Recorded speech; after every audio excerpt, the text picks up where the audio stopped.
आज हम लोग पढ़ेंगे नया चैप्टर मैथ में। चलो हे डालो। दो चरों के रैखिक समीकरण,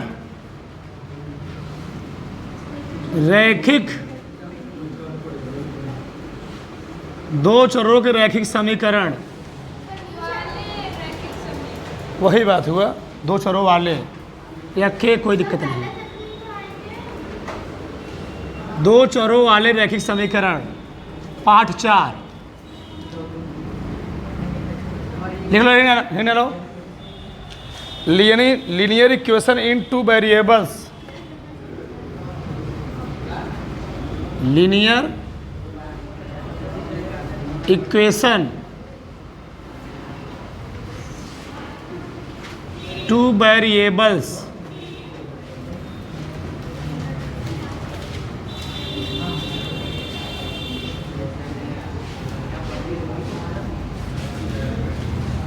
चलो नाम डालो। लीनियर इक्वेशन टू वेरिएबल्स,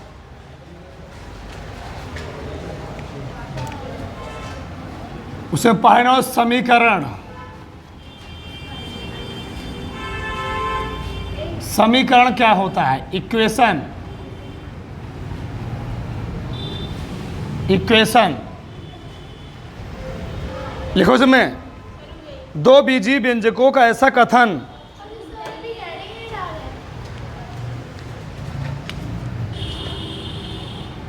दो बीजीय व्यंजकों का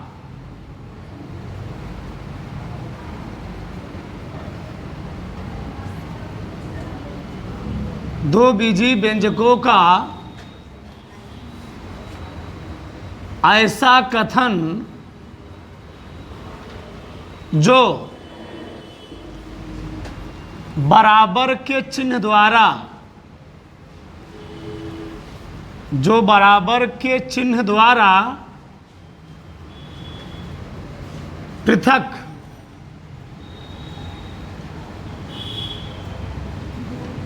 होते हैं,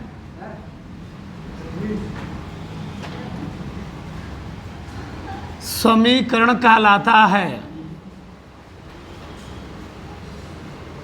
समीकरण कहलाता है।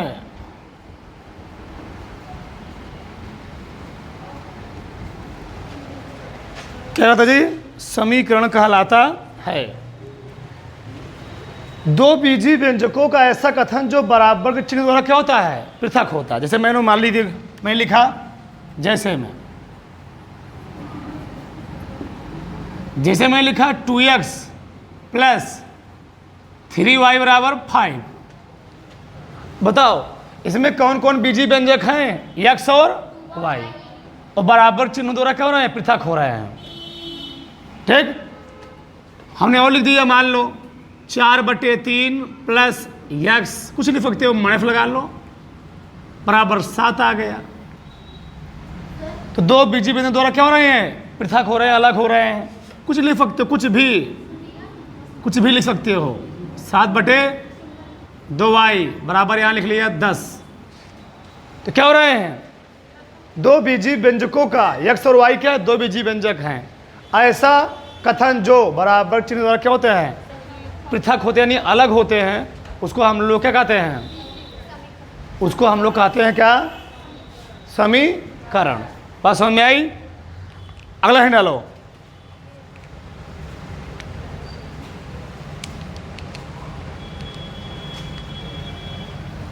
चलो हमको पढ़ना है रैखिक समीकरण।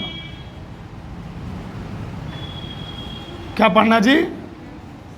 हाँ, रैखिक समीकरण, लीनियर इक्वेशन।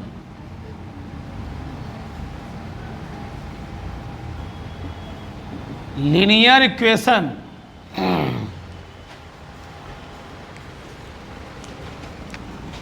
ऐसा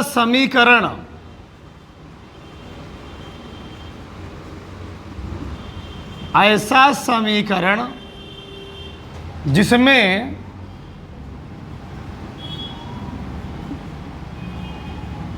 चर राशि की अधिकतम घात चर राशि की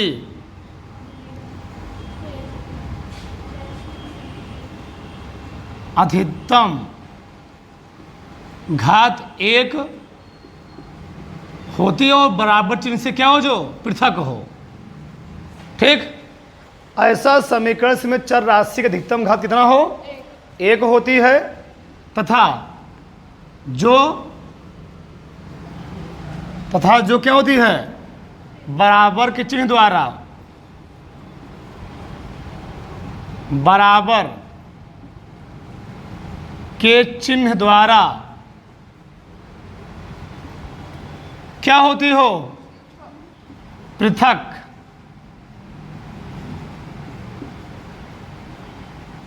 होती है, रैखिक समीकरण कहलाता है।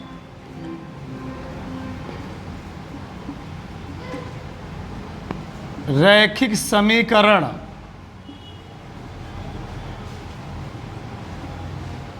कहलाता है। बात समझ में आया? तो ऐसा समीकरण में चर राशि की अधिकतम घात कितनी हो, 1 होती है, तो बराबर चिन्ह द्वारा क्या होती हो, पृथक होती हो। उसको हम लोग कहते क्या हैं, रैखिक समीकरण। ठीक, जैसे हम कुछ लिख सकते हैं, कुछ लिख सकते हो तुम, तो लिख लो, मान लो 6x - 20 बराबर 3/2। 2 इसमें चर राशि कौन है, x है ना, बराबर चिन्ह द्वारा क्या है, पृथक है। कुछ लिख सकते हो, 7y - 10 बराबर 5/2। ये क्या है, यह है रैखिक समीकरण। उधर फटाक से। ठीक,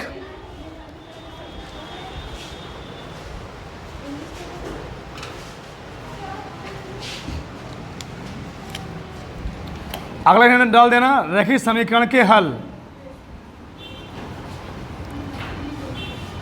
इधर बैठो, इधर बैठो, कमेंट करो आगे।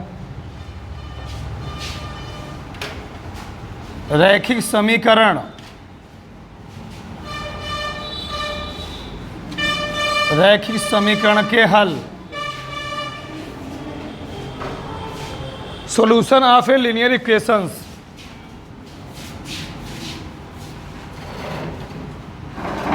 Solution of a linear equation.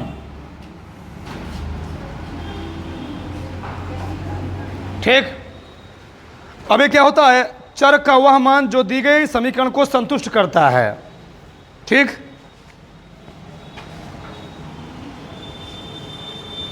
चर का वह मान जो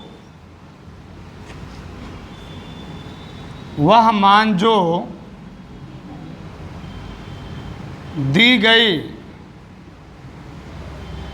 समीकरण को क्या करता है जी, संतुष्ट। चर का वह मान जो दी गई समीकरण को करता है, संतुष्ट करता है। रैखिक समीकरण का हल कहलाता है। रैखिक समीकरण का हल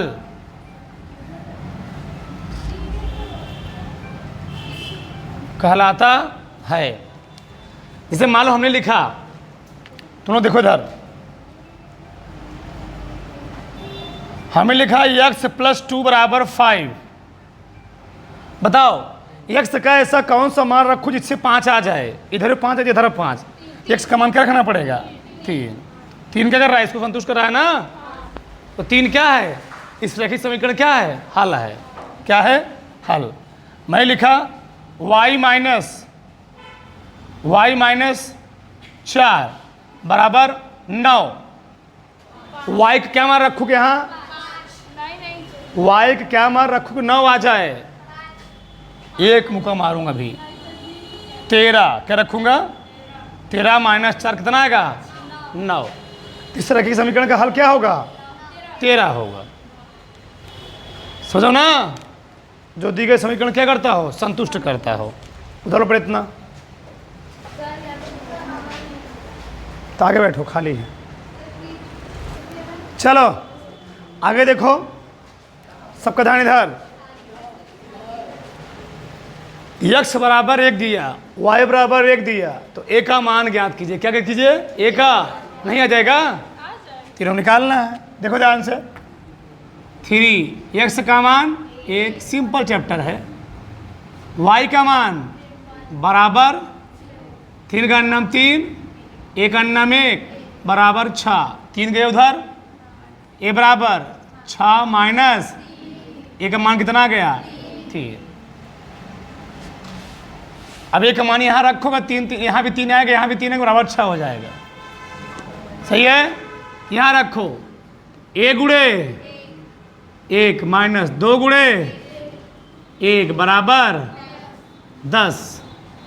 तो 1 अन्नम में 2 का अन्नम बराबर a का मान क्या गया? 10 प्लस 2, a बराबर 12। आ रहा है ना? आना चाहिए। 5 गुणे 2 गुणे बराबर 3 है। 5 का नाम 2a बराबर 3a, 2a जाएगा उधर, 3a बराबर माइनस 2a, घटाओ a, तो a का मान कितना गया? 5। बताओ निकालो, नहीं निकाल लोगे? उधारो फटाक से, उधारो।